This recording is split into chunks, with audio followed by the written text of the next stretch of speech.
স্কুলের পেছনে থাকা সেই পুরনো কবরস্থানটা কি সত্যিই শুধুই কবর, নাকি সেখানে লুকিয়ে আছে এমন কিছু যা আজও অন্ধকারে জেগে থাকে? আমি, তানিয়া, রোহিত আর শুভ, আমরা চারজন মিলে একদিন সন্ধ্যায় ঢুকেছিলাম সেই কবরস্থানে সত্যি জানার জন্য। আর যা দেখেছিলাম, যা অনুভব করেছিলাম, তা কোনো দুঃস্বপ্নের চেয়েও ভয়ঙ্কর। মালতী, মেহরু আর সেই তৃতীয় অজানা আত্মা, তাদের গল্প আজ আমি তোমাদের বলবো। প্রস্তুত তো? তাহলে চল, ডুবে যাই সেই অন্ধকারে, যেখানে ভুলে যাওয়া আত্মারা আজও আমাদের নাম মনে রাখে। আজ বলবো সেই গল্প, যেটা আমি কখনো ভুলতে পারি না। তোমরা বিশ্বাস করবে কি না জানি না, কিন্তু স্কুলের পিছনের কবরস্থানটা, ওটা শুধু কবরস্থান ছিল না। সেখানে কিছু ছিল, কিছু অদৃশ্য, কিছু অশরীরী। আমি তখন দশম শ্রেণীতে পড়ি। স্কুলটা ছিল আমাদের ছোট শহরের প্রান্তে, চারপাশে গাছপালা, আর একপাশে একটা পুরনো কবরস্থান। ছেলেবেলায় ওদিকে যেতে মানা ছিল। শিক্ষকরাও কিছু বলেন না, শুধু বলেন, ওদিকে যাও না, ঝোপঝাড় আর সাপে ভরা। কিন্তু আসল কথা কেউ বলে না। কেন? আমাদের বন্ধুবান্ধবদের মধ্যে গল্প চালু ছিল, সন্ধ্যার পর যদি কবরস্থানের পাশ দিয়ে যাও, কেউ নাকি তোমার নাম ধরে ডাকে। ভেবেছিলাম গুজব, ভূত নেই। কিন্তু হঠাৎ একদিন সব বদলে গেল। সেদিন ছিল বৃহস্পতিবার, স্কুলে বার্ষিক সাংস্কৃতিক অনুষ্ঠানের রিহার্সাল চলছিল। আমি, রোহিত, তানিয়া আর শুভ, আমরা চারজন রিহার্সালের পর একটু আড্ডা দিচ্ছিলাম। তানিয়া হঠাৎ বলল, চলো না আজ একটু পিছনের কবর পর্যন্ত যাই। এতদিন তো শুধু গল্প শুনলাম, এবার নিজের চোখে দেখে আসি। শুভ সঙ্গে সঙ্গে না করে দিল, পাগল, জানিস না কত কথা শুনি ওই কবরটা নিয়ে। রোহিত হেসে বলল, আরে, ভূত তো তোর দাদু। চলো গিয়ে দেখি, একটা কাকো না পেলে আমি আইসক্রিম খাওয়াব। আমারও একটু রোমাঞ্চ হচ্ছিল, সত্যি যদি কিছু থাকে। যাই হোক, আমরা ঠিক করলাম স্কুল ছুটির পর সন্ধ্যার ঠিক আগেই যাব। বিকেল গড়িয়ে সন্ধ্যা, আমরা চারজন স্কুলের পেছনের ছোট দরজাটা দিয়ে চুপি চুপি বেরোলাম। বাতাসটা যেন একটু ঠান্ডা হয়ে গিয়েছিল। আর কেমন অদ্ভুত গন্ধ, মাটি আর পচা ফুলের মিশ্রিত ঘ্রাণ। কবরস্থানে ঢুকতেই পায়ের নিচে কোচমচ করে শুকনো পাতা ভাঙছিল। আশেপাশে শুনশান। আমি ফিসফিস করে বললাম, তোমরা কিছু শুনছ? তানিয়া থেমে বলল, একটা শব্দ হচ্ছে, যেন কেউ ফিসফিস করছে। আমরা দাঁড়িয়ে পড়লাম, গলা শুকিয়ে এল। কে যেন দম নিয়ে বলে উঠল, রোহিত। রোহিত চমকে উঠল, কে?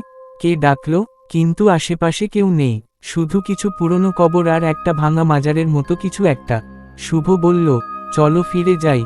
আমি ঠিক ভালো অনুভব করছি না। কিন্তু তখনই এক অদ্ভুত শব্দ, যেন মাটি ফেটে কিছু বেরোচ্ছে।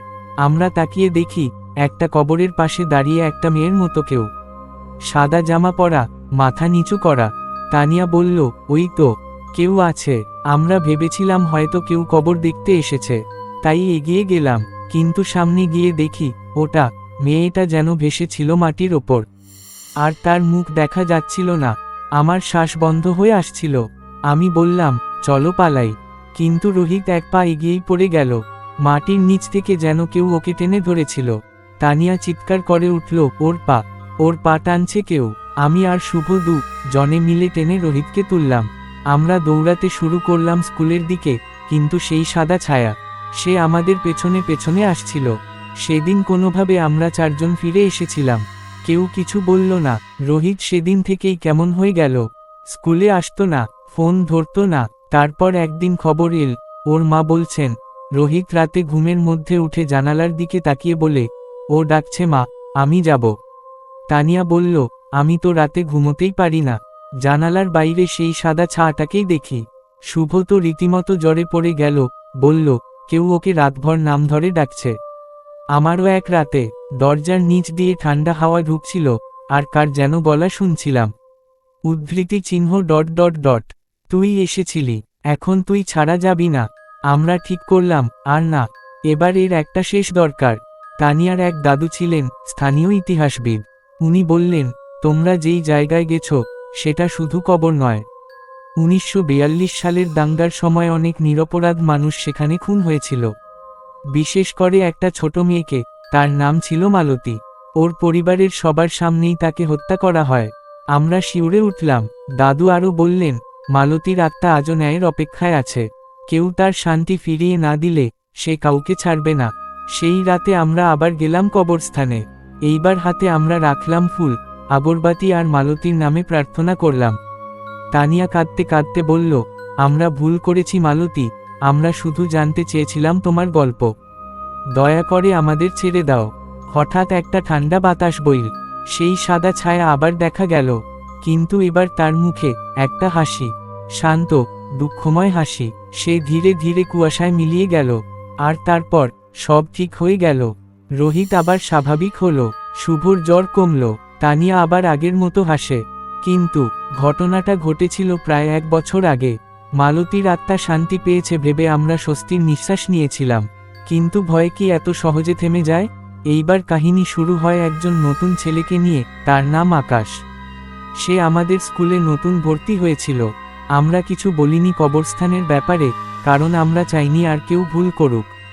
কিন্তু আকাশ ছিল কৌতূহলী, অতিরিক্ত কৌতূহলী। আকাশ একদিন ক্লাসে বলল, এই স্কুলটা নিয়ে অনেক গল্প শুনেছি, পেছনে নাকি একটা পুরনো কবরস্থান আছে। আমি, তানিয়া, শুভ সবাই একে অপরের দিকে তাকালাম, কেউ কিছু বললাম না। কিন্তু আকাশ হাসতে হাসতে বলল, তোমরা সবাই চুপ। বুঝলাম, কিছু তো আছেই। আমি কিন্তু একদিন যাচ্ছি। আমার কেমন একটা অশুভ অনুভূতি হচ্ছিল, যেন কিছু আবার জেগে উঠবে। সেদিন ছিল পূর্ণিমা, স্কুলে অল্প ছুটি ছিল। আকাশ তার ক্যামেরা নিয়ে সন্ধ্যার আগেই চলে গেল কবরস্থানের দিকে। তানিয়া বারবার বলছিল, তাকে থামাতে হবে, ও জানে না কাকে ডেকে তুলছে। কিন্তু আমরা পৌঁছাতে পৌঁছাতে দেরি হয়ে গিয়েছিল। আকাশ মাজারের পাশে বসে মোবাইল দিয়ে ছবি তুলছিল, একটা কবরের সামনে দাঁড়িয়ে বলছিল, আচ্ছা মালতী, তুমি যদি থাকো আমাকে একটা চিহ্ন দাও। তখনই মোবাইলের স্ক্রিনে একটা ছায়া দেখা গেল। আকাশ ঘুরে তাকাতেই কিছুই নেই, কিন্তু মোবাইলের ক্যামেরায় সেই ছায়া স্থির। তারপর ক্যামেরা পড়ে গেল। আমরা ছুটে গেলাম, আকাশ অজ্ঞান হয়ে পড়ে আছে, মুখ সাদা, ঠোঁট নীল। পরদিন আকাশ জ্ঞান ফিরে পেল, কিন্তু সে আর আগের মতো নেই। সে চোখে চোখ রাখে না, কারো নাম ধরে ডাকলেই কেঁপে ওঠে। রাতে ঘুমিয়ে সে বলে, ও আমার সঙ্গে কথা বলেছে, ওর কথা কেউ শুনেনি, শুধু আমি শুনেছি। তানিয়া বলল, না, এটা আবার শুরু হয়েছে। মালতী তো শান্তি পেয়েছিল, তাহলে আবার কেন? আমরা আবার গেলাম দাদুর কাছে। দাদু চুপচাপ শুনলেন, তারপর বললেন, মালতীর মৃত্যুর কাহিনী তোমরা জানো, কিন্তু ও একা ছিল না, একজন আর ছিল, মেহরু। একই দিনে একই কবরস্থানে খুন হয়েছিল সে, কিন্তু কেউ ওর কথা বলে না, কারণ ও ছিল তথাকথিত অন্য ধর্মের মেয়ে। ওর আত্মা আজও ন্যায় পায়নি, কারণ কেউ ওকে মনে রাখেনি। মালতী শান্তি পেলেও মেহরু, সে তো ভুলে যাওয়া আত্মা, তাই সে